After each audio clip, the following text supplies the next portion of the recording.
Mesdames, Messieurs, bonsoir. Nous poursuivons notre série consacrée à la célébration de la femme à l'occasion de la 38e édition de la Journée internationale des droits de la femme. Dans l'invité de la semaine, nous avons choisi un autre profil pour vous accompagner pendant quelques minutes. Il s'agit cette fois de Jeanne-Louise Djaga, écrivaine, poétesse, promotrice du safari littéraire en zone rurale au Cameroun, mais aussi fondatrice du marché international africain en France. Elle est au Cameroun pour la rentrée littéraire qui a pour thématique Voix des femmes dans ce monde en pleine mutation. Jeanne-Louise, bonsoir. Oui, bonsoir Lille, bonsoir à tous vos millions de téléspectateurs. Comme vous l'avez très justement dit, je suis là pour la rentrée littéraire de la Fondation internationale Afrique Avenir du prince Kouma Doumbé III qui a eu un projet gargantuesque, j'allais dire, de réunir des femmes autour de débats, autour d'un festin littéraire. Et ça, c'est carrément extraordinaire. C'est du jamais vu dans l'histoire camerounaise des éditeurs. Vous savez qu'en général, les écrivains souffrent justement du manque de soutien des éditeurs qui impacte, ce manque de soutien justement qui impacte sur leur carrière leur littéraire. Leur épanouissement même littéraire. Tout à fait. Voilà. Et donc du coup, là, ça nous permet, nous les femmes, pas seulement les femmes camerounaises, puisqu'il a invité les femmes canadiennes. Oui, allemandes aussi. Allemandes, françaises et rwandaises. Il y avait aussi une auteure originaire du Rwanda. Voilà un petit peu ce qui m'amène au Cameroun, mais je viens en général pour d'autres choses, bien entendu. À quel moment vous avez décidé de mettre vos pensées,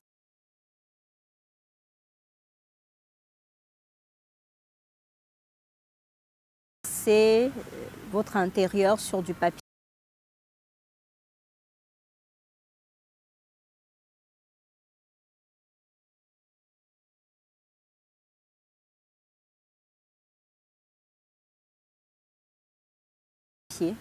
Pour écrire, pour parler à vos lecteurs?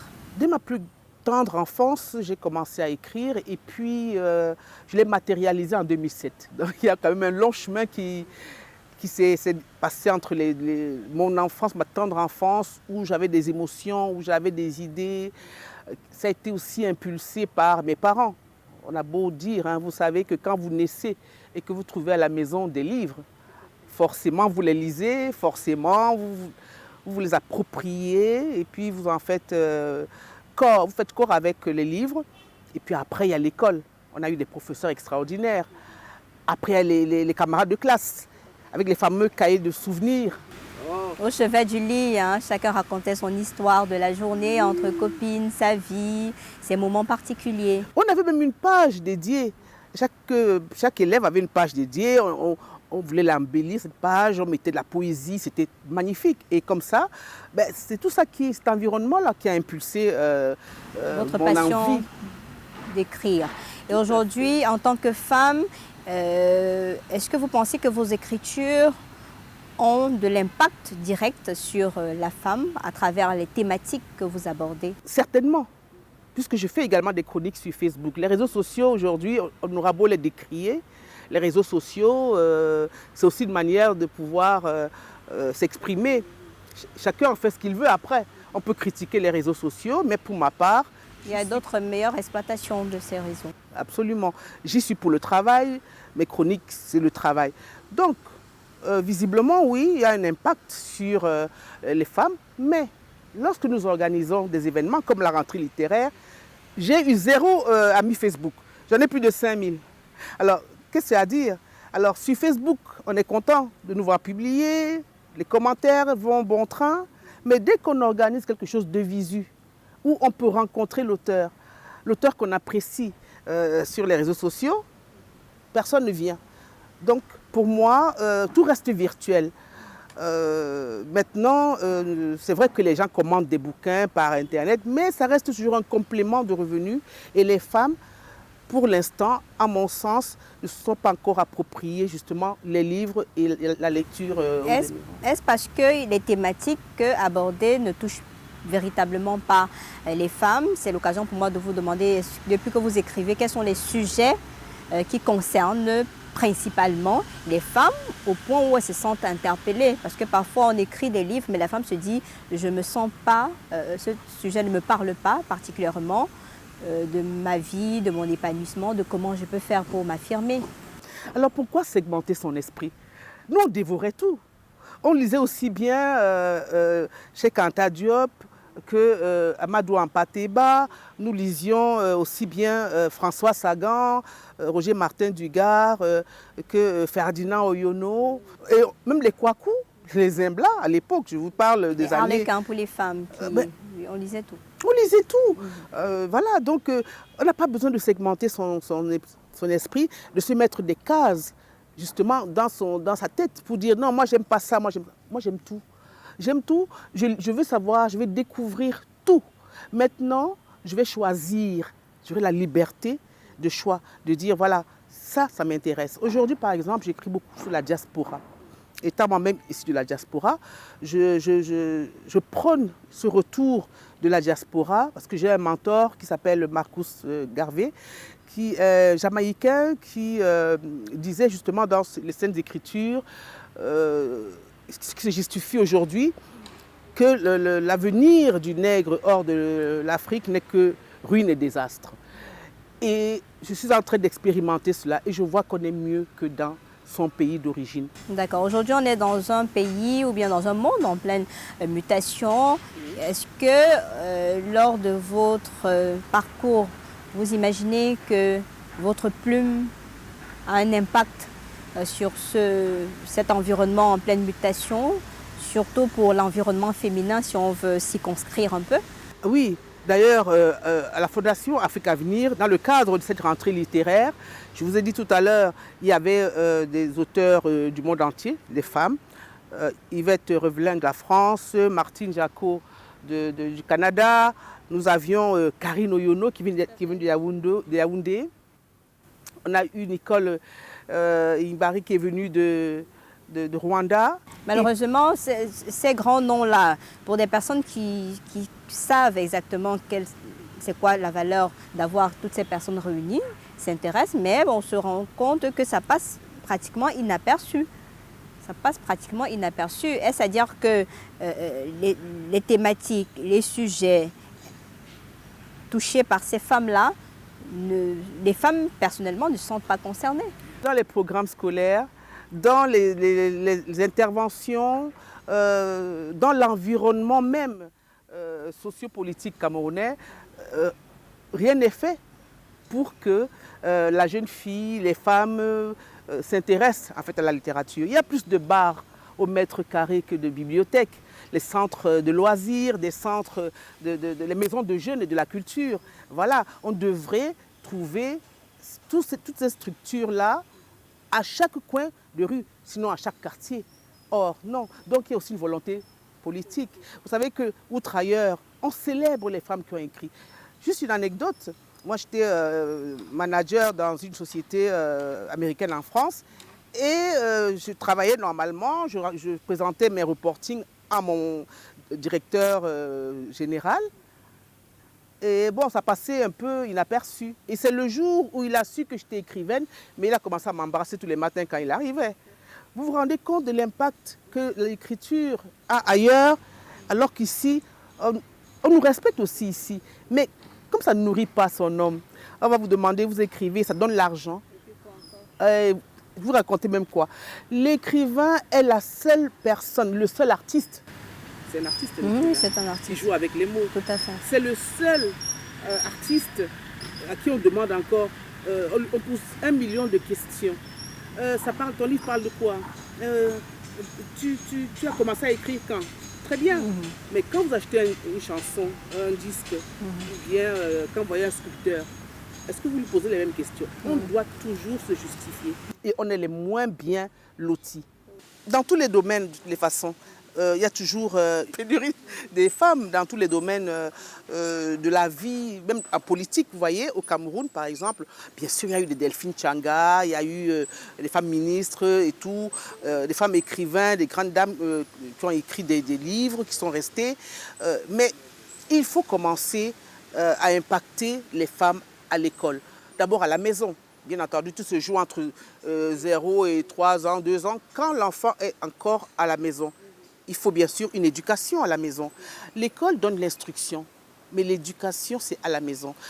Donc, si la femme ne se sent pas concernée par des problèmes, que ce soit politiques, que ce soit des problèmes sociaux que nous écrivons dans nos livres, à quoi vont-elles s'intéresser finalement? Puisque c'est la base, la lecture, c'est d'abord, je ne vais pas insulter leur intelligence en disant que la lecture est un médicament.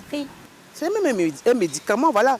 Je disais d'ailleurs dernièrement à des amis qu'on devrait nous mettre dans le corps médical. Parce que lire, ça permet de voyager spirituellement. Et puis le sommeil, c'est parti. Voilà. Alors vous êtes là pour Voix des femmes dans un monde en pleine mutation. Et ce thème m'a amené à poser plein de questions. Les femmes littéraires, elles écrivent. Oui. Comment est-ce que cette voix des femmes se retrouve en train d'impacter notre société en proie à tellement de problèmes, la précarité, les réseaux sociaux, vraiment toute cette mutation-là. À quel niveau on peut sentir véritablement ces voix des écrivaines jouer un rôle? Il suffit de les écouter, il suffit de les entendre. Depuis la nuit des temps, les femmes ont marqué ce monde-là. On n'en parle pas suffisamment dans les écoles puisqu'on préfère apprendre aux enfants d'autres valeurs venues d'ailleurs que nos propres valeurs. On a vu des femmes depuis l'Antiquité, il y a Assanté au Ghana, on avait les Cléopâtres, oui, bien sûr, et puis il y avait aussi Nandi, la mère de Shaka Zulu, on a eu la reine Pokou, des femmes qui ont impacté dans ce monde-là. Il faut que les jeunes filles, les femmes, il faut qu'elles s'approprient déjà leur histoire antérieure avant de commencer à se dire oui, qu'est-ce que... Mais les femmes ne lisent pas. Vous avez aussi des jeunes femmes aujourd'hui qui préfèrent les réseaux sociaux, être influenceurs, influenceuses, se retrouver dans ce canevas-là et réserver moins de temps à la lecture pour pouvoir nourrir son esprit, connaître son histoire et impacter la société. Dans ce contexte, on fait quoi? Alors on dit que les femmes ne lisent pas. Les femmes ne font pas de la politique. Le noir ne lit pas. Oui, puisqu'on dit pour cacher quelle information à quelqu'un, mettez dans un livre. Mais qui a dit ça? Qui a dit cette aberration qui dit que quand il faut cacher un truc à un noir, on met dans un livre? Moi, je m'insurge complètement contre ce genre de stéréotypes. C'est complètement faux. La femme a toujours lu. Les femmes ont toujours, je vous ai cité des exemples, les femmes qui ont toujours... Mais ça, c'était avant. C'était avant. Et oui, aujourd'hui, avec la mutation, on se rend compte qu'on lit de moins en moins. Du coup, on n'a pas véritablement de base de données pour impacter positivement le développement de la société. Ce sont des affirmations. Moi, j'ai tous les jours des femmes qui m'écrivent. J'ai tous les jours, peut-être qu'effectivement, c'est un petit... le pourcentage est vraiment... Mais je pense que si on m'écrit à moi, on écrit aux autres femmes également. Et c'est la raison pour laquelle les événements comme ceux de Afrique à venir sont très importants. Ces événements-là permettent justement aux femmes, et pas seulement, même aux hommes, parce qu'on parle même souvent de la journée de la femme. Moi, je pense plutôt qu'on devrait dire que c'est la journée des hommes, puisque l'homme est concerné parce qu'il concerne la femme. La femme a toujours eu une place de choix, la femme a toujours eu la possibilité de s'exprimer, de tenir son foyer, de tenir son environnement. Donc, elle n'a pas besoin aujourd'hui de s'automutiler. Elle a la liberté d'y aller. Les femmes vont dans les réunions tous les week-ends. Sauf qu'elles se sentent marginalisées, elles se sentent rabaissées au quotidien, que ce soit dans leur milieu de travail, dans la société. Elles sentent qu'il y a toujours quelque chose qui manque.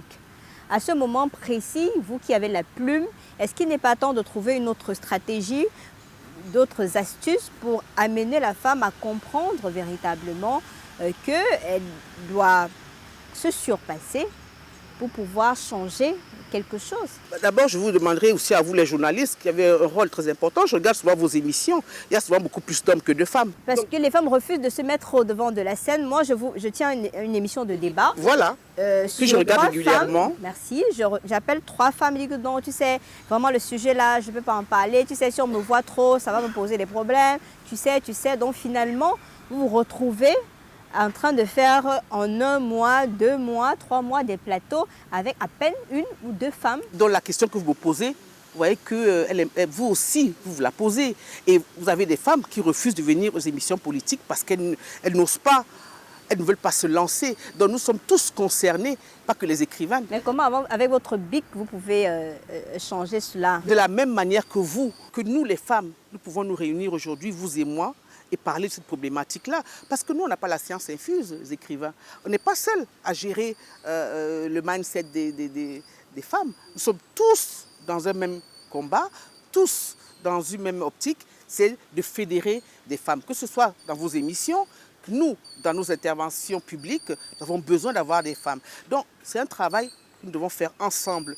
Et bien entendu, en étant accompagnés par les politiques, évidemment, qui doivent créer des conditions environnementales qui permettraient aux femmes de pouvoir éduquer leurs petites filles comme étant des femmes plus tard qui vont impacter sur l'environnement.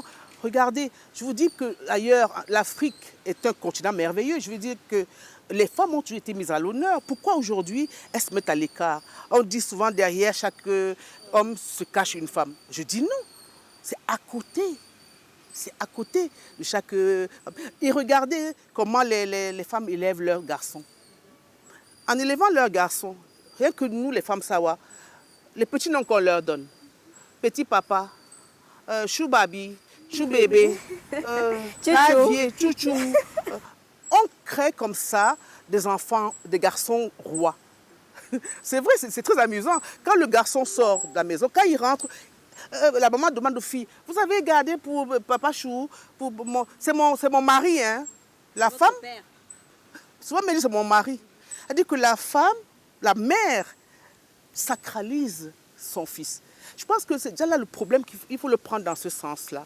Pour que la jeune fille ou l'enfant, fille se sente valorisée dès son enfance, la mère a un rôle. Vous allez montrer qu'elle est une reine, qu'elle est une grande dame et qu'elle n'est pas inférieure à l'homme. Il faut lui montrer qu'elle a les mêmes droits que l'homme. Et souvent, l'homme reste dans la maison familiale et on chasse la fille. Moi, j'ai vu plein de cas où l'homme, depuis l'enfance, on l'a bichonné. D'ailleurs, on ne lui rend pas service. Parce qu'à la fin, qu'est-ce qu'ils deviennent? Ils ne deviennent pas des battants parce qu'on les a trop bichonnés. Ils sont parfois des gigolos. Des gigolos, on voit qu'ils ne réussissent pas leur vie, encore que réussir dans la vie, mais ils ne réalisent pas. Et aujourd'hui, vous voyez des femmes qui réalisent, qui construisent des maisons, qui sont indépendantes, autonomes financièrement. Et ce sont ces femmes-là aujourd'hui qui ont des problèmes. On leur dit qu'elles ne se marient pas parce que... alors c'est paradoxal. Donc la racine, à mon sens, du problème, c'est l'éducation que nous donnons à nos garçons, qui va impacter sur le devenir de la petite fille, qui voit comment sa mère se comporte. On dit souvent que quand la vache rumine, les petits regardent sa bouche. Ce que votre mère fait à son garçon, vous l'observez en tant que fille. Elle vous donne une place dans le foyer et cette place dans le foyer va impacter sur votre vie future.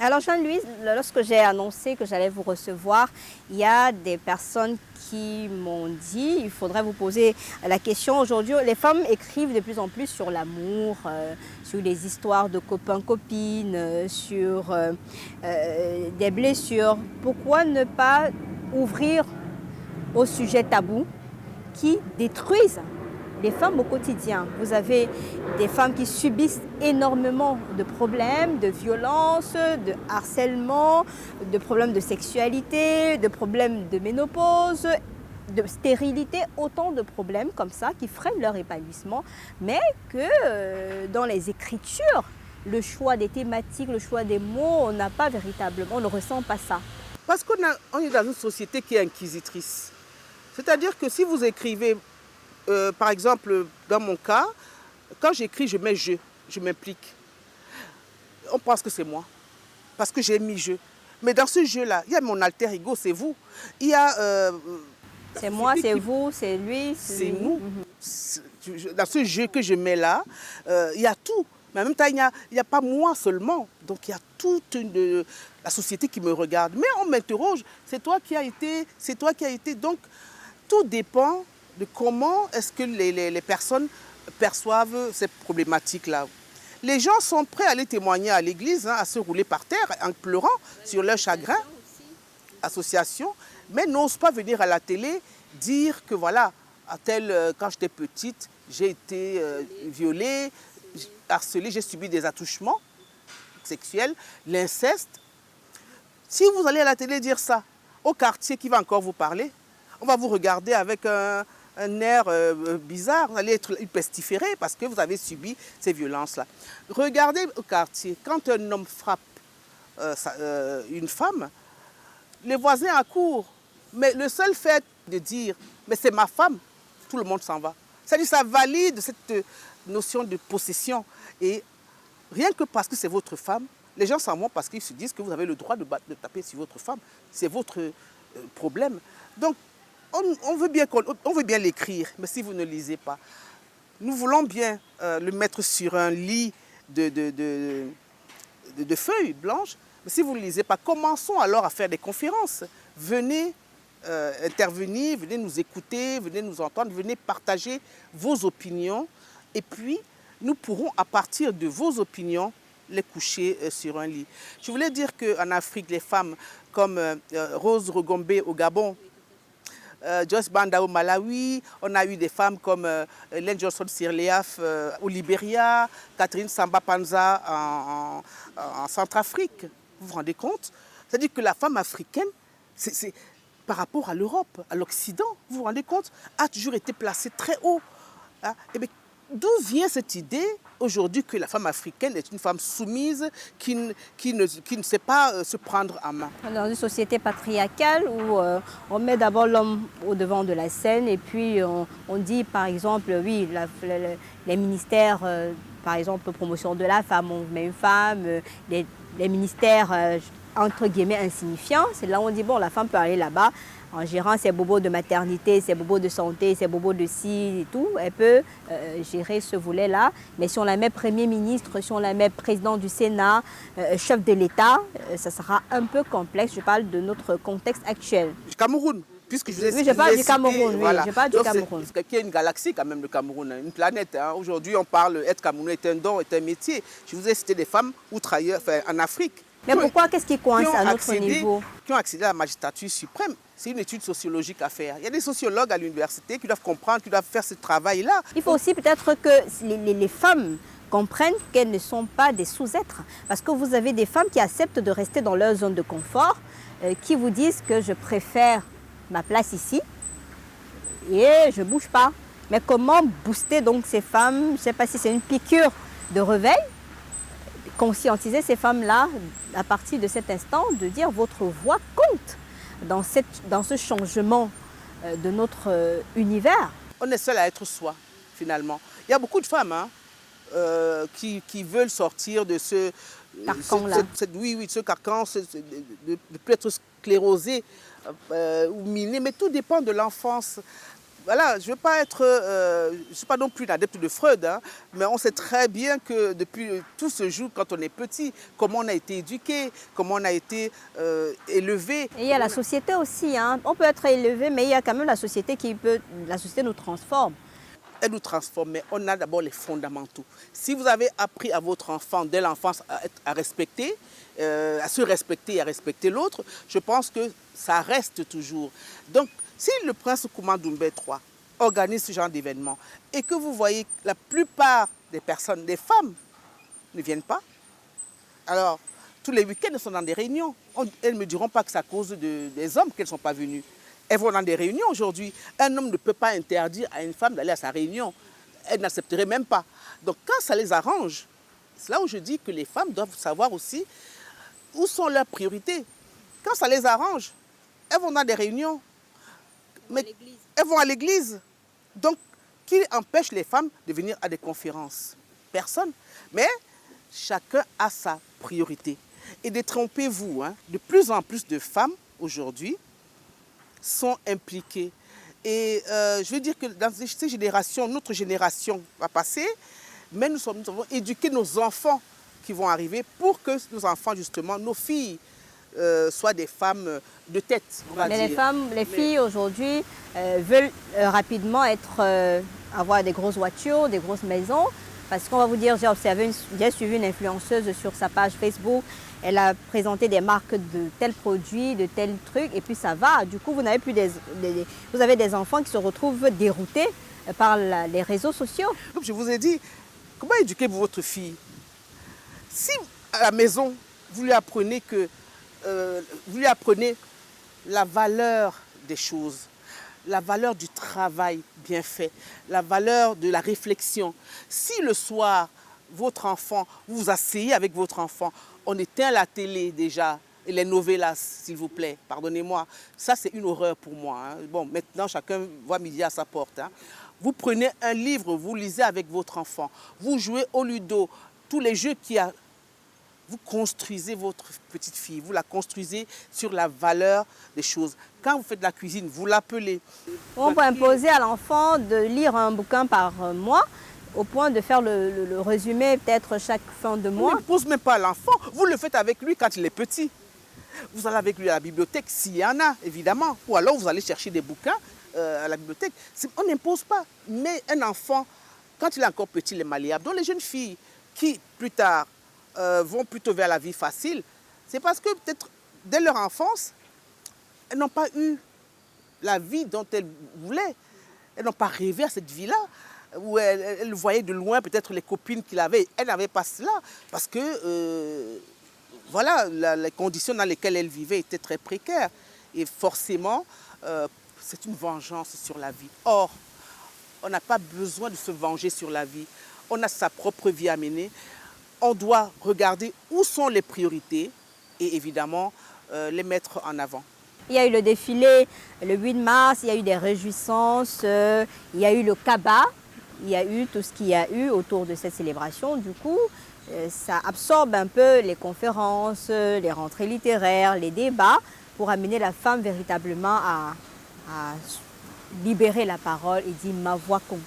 Chacune de nous, justement, deuxième chose, doit avoir sa propre célébration de la femme. Vous voyez, si je vous ai dit, chez le prince Kouma Doumbé III, qui se trouve à Bonabéry, face, voilà.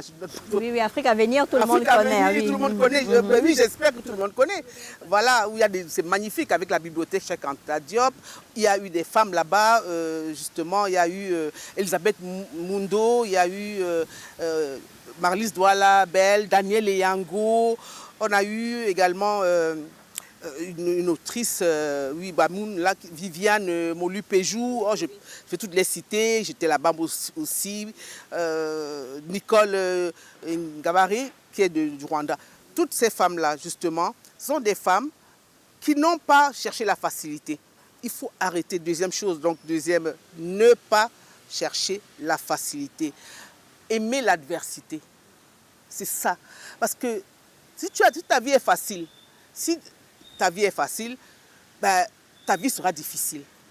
Cherche toujours la difficulté.